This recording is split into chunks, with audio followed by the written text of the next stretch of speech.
61 آیت نمبر ہے 61۔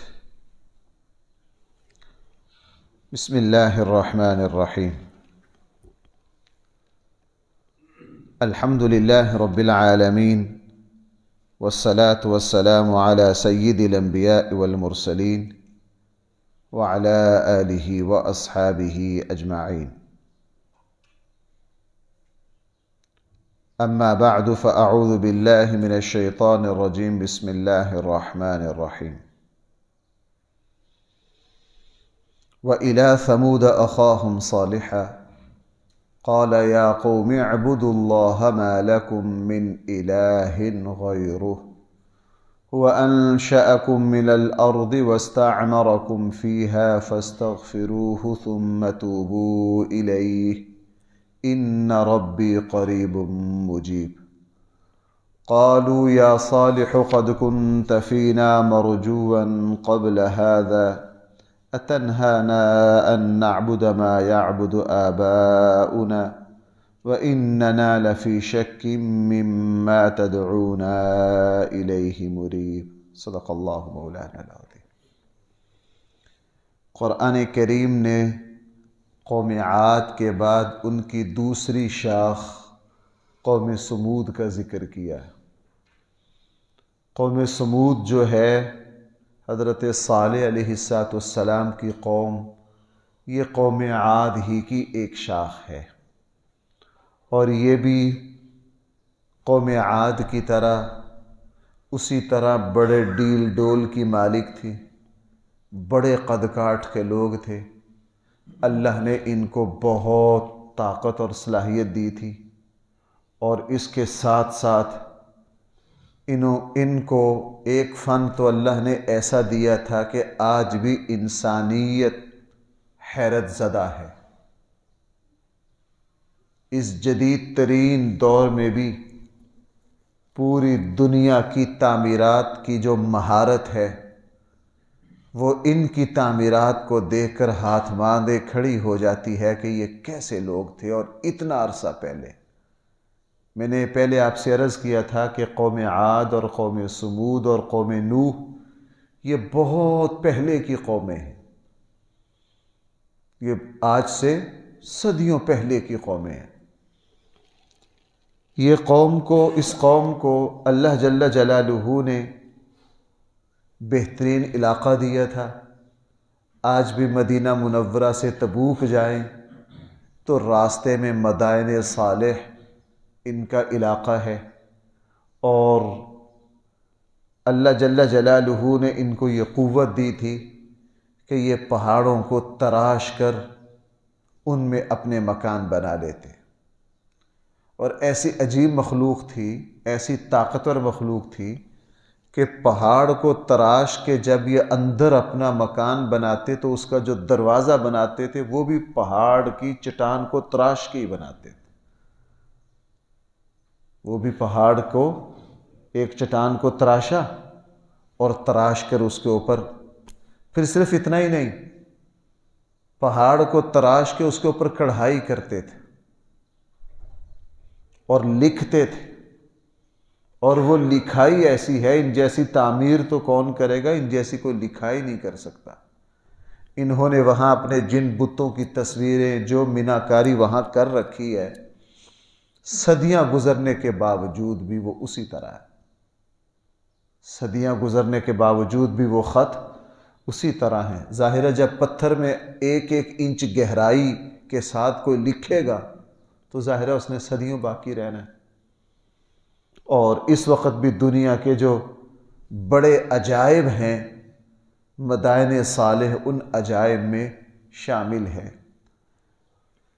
یہ جو قوم ہے، اللہ تعالیٰ نے ان کی طرف انہی میں سے ایک نبی حضرت صالح علیہ السلام کو نبی بنا کر بھیجا، اور ہر نبی بار بار یہ بات آ رہی ہے کہ اللہ تعالیٰ کی طرف سے اتمام حجت کرتا ہے، سنبھلنے کا، سمجھنے کا، سمجھانے کا، غور کرنے کا اللہ تعالیٰ کی طرف سے پورا موقع ملتا ہے۔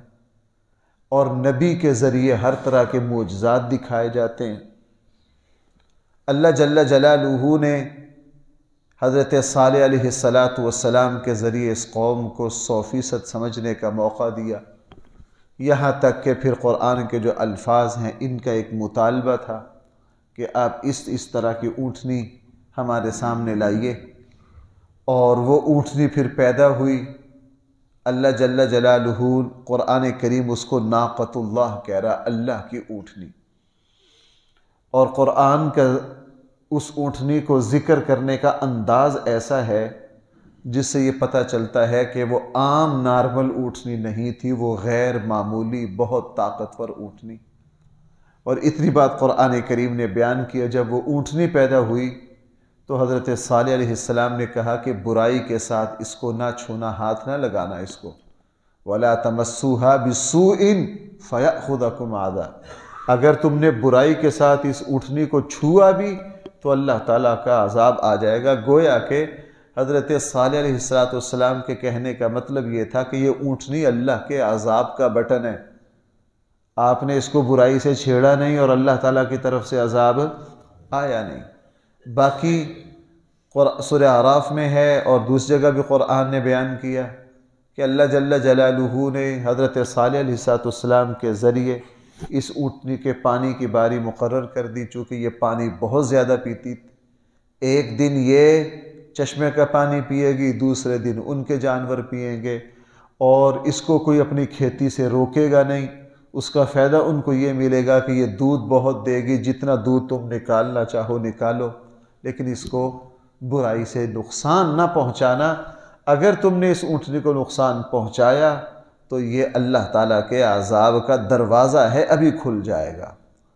اور قرآن کریم نے یہاں بھی کہا، ہر جگہ کہا فَعَقَرُوا النَّاقَةَ، انہوں نے پھر ایک خباثت کر کے اس اونٹنی پر حملہ کیا اور اس کے پٹھوں کو کاٹ دیا۔ اللہ جل جلالہ کی طرف سے پھر عذاب آیا۔ اور بھائی میں آپ کو ایک بات عرض کروں، اللہ تعالیٰ کی طرف سے جب عذاب آتا ہے، دنیا کی ساری طاقتیں اور قوتیں مکڑی کا جالا ثابت ہوتی ہیں۔ دنیا کی ساری طاقتیں اور قوتیں بھائی کیا ثابت ہوتی ہیں؟ مکڑی کا جالا ثابت ہوتی ہیں۔ اللہ تعالیٰ کی طاقت کے سامنے کوئی نہیں کھڑا ہو سکتا، اس کی پکڑ سے کوئی چھڑا نہیں سکتا۔ وہ میاں محمد بخش کا جو وہ شعر ہے نا کمال کا، کہ اگر وہ پکڑنے پر آئے تو انبیاء بھی کانپ جائیں، اس میں کوئی شک نہیں۔ اب یہ ایسی مضبوط قوم، طاقتور قوم، اللہ تعالیٰ کی طرف سے جب عذاب آیا، اللہ تعالیٰ نے کوئی لمبا چوڑا انتظام نہیں کیا کہ بہت طاقتور ہے ان کو شکست کیسے دیں، نہیں، وہ معمولی سی چیز کو آرڈر کرتا ہے۔ اللہ تعالیٰ کا جب حکم ملے نا تو راستے کے تنکے بھی جو ہیں وہ پہاڑوں سے زیادہ طاقتور ہو جاتے ہیں، وہ پہاڑوں سے زیادہ طاقتور ہو جاتے ہیں۔ وہ قوم سبا کا جو ڈیم ہے جس کا سورہ سبا میں ذکر ہے، تو اللہ تعالیٰ نے کن کو آرڈر دیا تھا؟ چوہوں کو، حقیر ترین مخلوق کو اللہ نے حکم دیا، اور اتنا بڑا ان کا ڈیم، آج بھی ڈیم کے ماہرین کہتے ہیں یار اس زمانے میں اس سے بڑا کوئی فنی عجوبہ نہیں ہو سکتا، لیکن چوہوں نے بھائی ان کے ڈیم کو سوراخ کر کے کیا کر دیا؟ تباہ کر دی۔ تو میں آپ سے عرض کروں، اللہ کے تعالیٰ کی طرف جب فیصلہ ہوتا ہے نا تو بیٹھے بیٹھے کھانسی اٹھتی ہے، حلق میں ہی سانس اٹک جاتا ہے، انسان کا اوپر کا سانس اوپر رہ جاتا ہے اور نیچے کا سانس نیچے رہ جاتا ہے۔ اللہ جل جلالہ نے کوئی لمبا چوڑا انتظام نہیں کیا، قوم بڑی طاقتور تھی، حضرت جبریل علیہ السلام کو حکم دیا۔ یہاں فَأَخَذَتْهُمُ الصَّيْحَةُ، صیحہ چیخ کو کہتے ہیں۔ حضرت جبریل علیہ السلام نے ان کی جو بستی ہے وہاں آ کر صرف ایک چیخ ماری، اور حضرت جبریل علیہ السلام کی آواز میں اگر وہ چیخ مارنے پر آئیں تو وہ بجلی کی کڑک سے بہت اوپر ہے۔ بجلی کی کڑک کیا ہے؟ اور اللہ تعالیٰ کی طرف سے جیسے ہی حکم ہوا، حضرت جبریل نے ایک چیخ ماری اور ساتھ ہی زلزلہ آیا۔ قرآن نے دونوں کا ذکر کیا، سورہ اعراف میں بھی اور یہ پورے قرآن میں جہاں بھی ان کا ذکر آتا ہے دو طرح کے عذابوں کا ذکر آتا ہے۔ زلزلہ آیا اور حضرت جبریل علیہ السلام نے چیخ ماری اور ان کے دل پھٹ گئے اس چیخ سے، اور قرآن کریم نے ارشاد فرمایا صبح کو لوگوں نے ان کو اس طرح دیکھا جیسے کھایا ہوا چارہ. جانور جو ہیں جب کھاتے ہیں تو جو چارہ پاؤں کے نیچے آتا ہے اسی کے اوپر پیشاب بھی کرتے ہیں، اسی کے اوپر گوبر بھی کرتے ہیں، پیروں میں ان کو اس طرح مل دیتے ہیں، وہ بے تک کا چارہ اس طرح پڑا ہوتا ہے.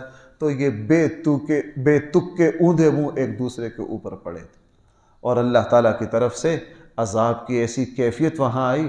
ہمارے آقا صلی اللہ علیہ وسلم جب غزوہ تبوک میں تشریف لے گئے تو یہاں سے گزرے. آپ علیہ السلام نے صحابہ اکرام کو منع کیا کہ یہاں سے کوئی پانی بھی نہ لے، یہ عذاب شدہ علاقہ ہے. اور بعض صحابہ نے وہاں سے پانی لے کر آٹا گوندھ لیا. حضور نے فرمایا اس آٹے کو استعمال نہ کرو، یہ اونٹ کو کھلا دو. ایک صحابی سیر کے لیے اکیلے نکل گئے اور ان کے اوپر ایک جنون کی کیفیت آ گئی. پھر رسول اللہ صلی اللہ علیہ وسلم نے ان کو دم کیا اور پھر ان کی حالت بہتر ہوئی. رسول اللہ صلی اللہ علیہ وسلم جب یہاں سے گزرے آپ علیہ السلام جب یہاں سے تشریف لے گئے تو آپ علیہ السلام نے اپنی جو چادر مبارک ہے وہ کیا کر لی؟ چہرے پر کر لی. آج لوگ سوال کرتے ہیں کہ یار رسول اللہ صلی اللہ علیہ وسلم اور آپ کے صحابہ یہاں سے گزرے، عذاب کی کیفیت تھی، اب تو لوگ سیر پر آتے ہیں. اب تو لوگ کیا آتے ہیں؟ سیر پر آتے ہیں. ان کو کیا ہوتا ہے؟ تو بھائی عذاب کی جگہ کے برے اثرات پاکیزہ لوگوں کو محسوس ہوتے ہیں، ناپاک لوگوں کو محسوس نہیں ہوتے. جیسے وہ ایک بہت بڑے عالم دین تھے نا، ان سے کسی نے پوچھا کہ جی فلاں جو گانا گانے والے ہیں وہ تو یہ کہتے ہیں موسیقی روح کی غذا ہے. موسیقی کیا ہے؟ روح کی غذا ہے. انہوں نے بڑا زبردست جواب دیا. انہوں نے کہا ہاں موسیقی روح کی غذا ہے، موسیقی روح کی غذا ہے. یہ ان کے لیے ہے جو جیسی روحیں ہیں ان کے لیے اللہ نے ویسی ہی غذا. جیسی روح ہوتی ہے ویسی ہی اس کی کیا ہوتی ہے؟ ناپاک روحوں کے لیے موسیقی کیا ہے؟ غذا ہے. پاکیزہ روحوں کے لیے موسیقی غذا نہیں ہے، ان کے لیے غذا بھائی کیا ہے؟ اللہ کا کلام ہے، قرآن کریم ہے. تو جو پاکیزہ فطرت لوگ ایسی جگہ جائیں گے ان کو وہاں عذاب کے اثرات محسوس ہوں گے. اب ذرا الفاظ دیکھیں، باقی باتیں الفاظ میں. وَإِلَىٰ ثَمُودَ أَخَاهُمْ صَالِحًا، ہم نے سمود کی طرف ان کے بھائی صالح کو بھیجا. قال، انہوں نے جا کے کہا اے میری قوم اعبدوا اللہ، تم اللہ کی بندگی کرو. تم بھائی کس کی بندگی کرو؟ اللہ کی بندگی کرو. ہر نبی کا بنیادی مقصد اللہ کا تعارف کروانا ہے. بھائی کیا کرنا ہے؟ جب تک اور اس وقت کے مسلمان پر بھی لازم ہے اس کے ہر عمل کا مقصد اللہ کو راضی کرنا ہے. بھائی اس کے ہر عمل کا مقصد کیا ہے؟ اللہ کو راضی کرنا ہے. اعبدوا اللہ، تم اللہ کی بندگی کرو. ما لکم من الہ غیرہ، نہیں ہے تمہارا کوئی الہ اس کے سوا، تمہارا الہ وہی ہے. هو انشأکم من الارض، اس نے تمہیں پیدا کیا ہے زمین سے. اس نے تمہیں پیدا کیا ہے کس سے؟ ہماری زندگی کے سارے اسباب بھائی اللہ نے کہاں پیدا کیے ہیں؟ زمین میں پیدا کیے ہیں. ہمارے لیے جینے کے لیے پانی ضروری ہے، غذائیں ضروری ہیں، لباس ضروری ہے، گرمی سردی ضروری ہے. یہ ساری چیزیں اللہ نے زمین سے پیدا کی ہیں. ہوا انشأکم، اس نے پیدا کیا ہے تمہیں زمین سے. واستعمرکم فیہا، اور پھر اسی نے تمہیں زمین میں آباد کیا ہے. فاستغفروہ، تم اسی سے بخشش مانگو. اسی سے بھائی کیا مانگو؟ بخشش مانگو. ثم توبوا الیہ، اور تم اسی کی طرف رجوع کرو، اسی اللہ کی طرف آؤ، اسی اللہ کی طرف لپکو، اسی سے معافی مانگو. ان ربی، یہ جملہ بہت پیارا ہے. ان ربی قریب مجیب، میرا رب بالکل قریب بھی ہے اور دعا کو قبول کرنے والا بھی. اور بھائی اس کو بھی پڑھنا چاہیے جس وقت کوئی پریشانیاں ہو نا. ان ربی قریب مجیب، ان ربی، اردو کی اوقات نہیں ہے اس کا ترجمہ کرے. ان ربی اردو میں یوں ہی کہہ سکتے ہیں بے شک میرا رب قریب بھی ہے، مجیب، اور میری باتوں کا جواب بھی دیتا ہے، میری دعاؤں کو سنتا بھی ہے. ان ربی قریب مجیب. قالوا، یا اب دیکھو بھائی جتنی بات آپ نے دیکھی ایک آیت میں، اس میں کوئی لفظ سخت کہا ہے؟ بھئی آپ حضرات دیکھ رہے ہیں، کوئی لفظ سخت کہا ہے؟ کتنا پیارا انداز ہے نبی کا، کتنی اپنائیت ہے نبی کے لہجے میں، اور نبی نے کتنی پر امید اور نرم بات کی ہے۔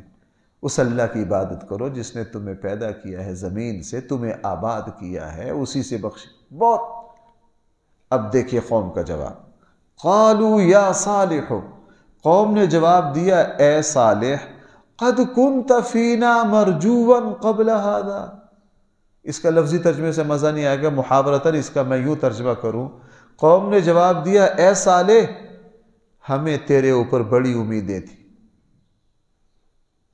تو یہ کدھر چلا گیا ہے؟ ہمیں تیرے اوپر کیا تھی؟ بڑی امیدیں تھی۔ کیا مطلب؟ چونکہ ہر نبی اپنی قوم میں سب سے زیادہ با اخلاق، سب سے زیادہ فہم اور شعور والا، ہر نبی نبوت سے پہلے بھی بھائی عقل سے کامل۔ اب حضرت صالح علیہ السلام کو کہا کہ تو ہماری قوم کا ایسا نوجوان تھا، ہمیں تیرے اوپر بڑی امیدیں تھی، تو کیا ہو گیا؟ بیکار ہو گیا۔ اور بھائی یہی بات مکہ کے لوگ کس کو کہتے تھے؟ ہمارے آقا صلی اللہ علیہ وسلم کو۔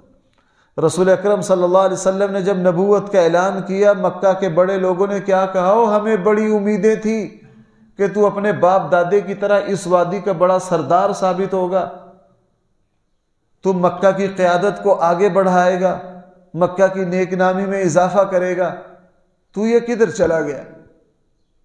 تو یہ کدھر چلا گیا؟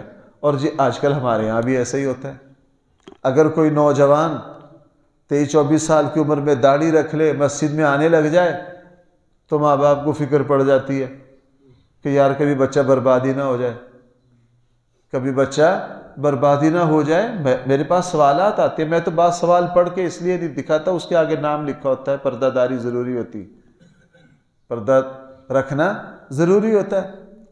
اب ایک نوجوان نے یہیں مجھے لگتا ہے کوئی 3 سال کو 4 سال پہلے کی بات ہے، انہوں نے اچھی ڈگری حاصل کی، اچھی نوکری پر نماز لگ گئے پڑھنے، داڑھی رکھ لی۔ وہ کہنے لگے جی میرے ماں باپ بہت پریشان ہیں۔ کہنے لگے ایک دن میری ماں نے کہہ دیا کہ ہم نے تجھے اتنا پڑھایا تھا، یہ تجھے کیا ہو گیا؟ میں نے کہا کیا ہوا؟ کہنے لگا جی صرف میں نماز لگ گیا اور میں نے کہا میں نے داڑھی رکھنی، میرے ماں باپ اتنے پریشان ہیں کہ ہماری تو ساری امیدوں پر پانی پھر گیا۔ کہنے لگا میری ماں ہر روز کہتی ہے تیری یہ کون سی عمر ہے داڑھی رکھنے میں؟ میں کہا وہ اللہ، توبہ نعوذ باللہ، توبہ نعوذ باللہ، اس اللہ کو تم کیا سمجھتے ہو جس نے تمہیں اس عمر میں داڑھی دی ہے؟ یہ تو تمہاری عمر داڑھی رکھنے کی نہیں تھی، اس نے داڑھی کیوں اگا دی تمہارے چہرے پر؟ اس نے داڑھی کیوں اگا دی تمہارے چہرے پر؟ تو ہمارے یہاں بھی یہی کچھ ہو رہا ہے۔ تو قوم سمود نے بھی یہ کہا، قالوا یا صالح، اے صالح، قد کنت فینا مرجوا قبل هذا، تو ہم میں اس سے پہلے ہماری امیدوں کا مرکز تھا۔ اتنہانا ان نعبد ما یعبد آباؤنا، تو ہمیں روکتا ہے کہ ہم عبادت کریں ان بتوں کی جن کو ہمارے آباء و اجداد پوجتے آئے ہیں۔ وَإِنَّنَا لَفِي شَكٍّ مِّمَّا تَدْعُونَا إِلَيْهِ مُرِيبٍ، یقیناً ہم تو بہت زیادہ شک میں پڑ گئے ہیں اس بات کے بارے میں جس کی طرف تو ہمیں دعوت دے رہا ہے۔ قال، حضرت صالح نے دوبارہ کہا، اے میری قوم، ارأیتم، تم غور نہیں کرتے اس بات پر، ان کنت علی بینۃ من ربی، اگر میں قائم ہوں اپنے رب کی طرف سے ایک مضبوط دلیل پر، وآتانی منہ رحمتاً، اور اللہ نے مجھے اپنی طرف سے اپنی رحمت سے نواز دیا ہے، فَمَن يَنصُرُنِي مِنَ اللَّهِ إِنْ عَصَيْتُهُ، کون مجھے بچائے گا، کون میری مدد کرے گا اللہ کے مقابلے میں اگر میں اللہ کی نافرمانی کر بیٹھا؟ بھائی یہ نبی کہہ رہا اگر مجھ سے نافرمانی ہو گئی، اللہ کا حکم ٹوٹ گیا، تو مجھے کون بچائے گا؟ فَمَا تَزِيدُونَنِي غَيْرَ تَخْسِيرٍ، تم تو مجھے نقصان ہی میں اضافہ کرو گے، تم مجھے اللہ کی پکڑ سے بچا نہیں سکتے۔ وَيَا قَوْمِ، اے میری قوم، هَذِهِ نَاقَةُ اللَّهِ، یہ اللہ کی اونٹنی ہے۔ بھائی یہ کیا ہے؟ اللہ کی اونٹنی ہے۔ لَكُمْ آیَةً، تمہارے لیے اس میں نشانی ہے۔ فذروہا، اس اونٹنی کو چھوڑ دو، تأکل فی ارض اللہ، یہ اللہ کی زمین سے کھائے گی، ولا تمسوہا بسوء، اس کو برائی کے ساتھ چھو نہ دینا، اگر ایسا کیا نا فیأخذکم عذاب قریب، تو قریبی عذاب تمہاری طاق میں ہے، وہ بھی پکڑ لے گا آ کر۔ لیکن ہوا کیا؟ فعقروہا، ان لوگوں نے اس اونٹنی کے پٹھوں کو کاٹ دیا، جیسے ہی اس پر قاتلانہ حملہ کیا، فقال، تو حضرت نوح نے فرمایا، تمتعوا فی دارکم ثلاثۃ ایام، تم اپنے گھروں میں کتنے دن تک دفعہ اٹھا لو؟ یہ اللہ کی حکمت ہے، اکثر جگہ 3 دن کا ذکر آتا ہے، اکثر جگہ کس کا ذکر آتا ہے؟ 3 دن کا ذکر آتا ہے، تم 3 دن اپنے گھروں میں اب رہ لو۔ ذالک وعد، یہ اللہ کا ایسا وعدہ ہے جس میں جھوٹ کی کوئی گنجائش نہیں ہے۔ فلما جاء امرنا، پھر جب ہمارا آرڈر آیا نا، نجینا صالحا، ہم نے صالح علیہ السلام کو بھی نجات دی، والذین آمنوا معہ، اور جو لوگ ایمان لائے تھے ان پر، ان کو بھی نجات دی، برحمت منا، کس سے بھائی؟ اپنی رحمت سے، اپنے فضل سے، ومن خزی یومئذ، اور اس دن کی ذلت سے ہم نے ان سب کو نجات دے دی۔ کیوں؟ ان ربک هو القوی العزیز، بے شک تیرا رب جو ہے وہ بہت طاقتور ہے، العزیز، ساری حکومت، سارے اختیارات اسی کے ہیں، وہ جس کو بچانا چاہے کوئی اس کو کوئی نقصان نہیں دے۔ آگے فرمایا وَأَخَذَ الَّذِينَ ظَلَمُوا الصَّيْحَةَ، اور پکڑ لیا ان ظالموں کو چیخ نے، بھائی پکڑ لیا ان ظالموں کو چیخ نے، فَأَصْبَحُوا فِي دَارِهِمْ جَاثِمِينَ، انہوں نے اپنے گھروں میں صبح کی اوندے منہ۔ میں نے ابھی عرض کیا جیسے ہی حضرت جبرائیل علیہ السلام نے چیخ ماری ان کے دل پھٹ گئے، وہ تڑپے، اور اچانک دل پھٹے تو انسان مچھلی کی طرح تڑپتا ہے، مچھلی کی طرح تڑپتا ہے۔ آگے قرآن فرق کأن لم یغنوا فیہا، ان کی حالت ایسی تھی جیسے ان میں کوئی زندگی کے آثار ہی نہ ہو، کبھی یہاں رہے ہی نہیں، کبھی یہاں آباد ہی نہیں ہوئے۔ الا ان ثمود کفروا ربہم، ہم نے ایسا کیوں کیا؟ لوگوں اچھی طرح سن لو، قوم سمود نے اپنے رب کا انکار کیا، اپنے رب کا کیا کیا؟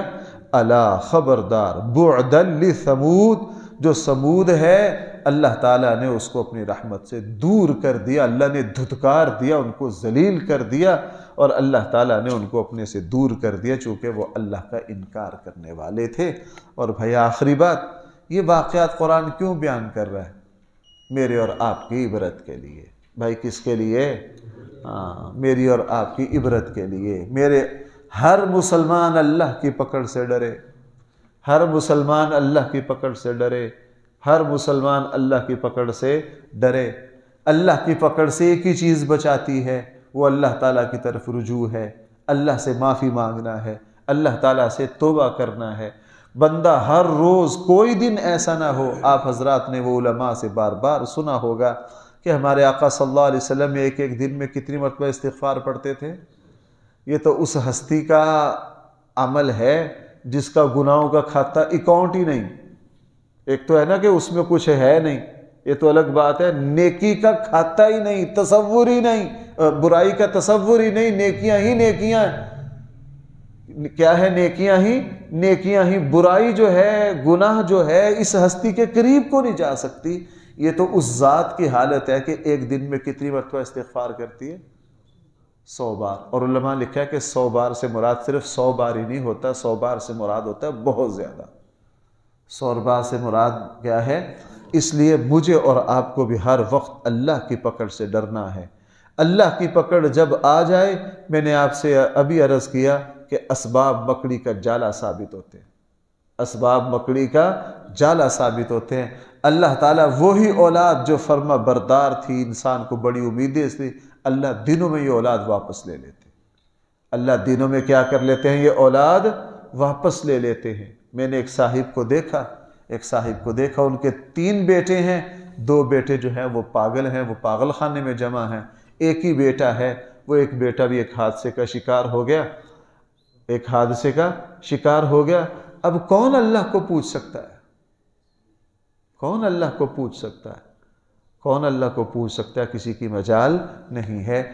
ہر وقت ڈرتے رہنا، ہر وقت اللہ تعالیٰ۔ اس لیے بھائیو کبھی غرور اور تکبر، بڑے بڑے بول ہمارے قریب نہ آئیں۔ کبھی ہمیں یہ خیال نہ آئے کہ میں بھی کچھ ہوں، کبھی ہمیں یہ خیال نہ آئے کہ میں بھی کچھ ہوں، میں بھی کوئی بہت بڑی بلا ہوں، کبھی یہ خیال نہ آئے۔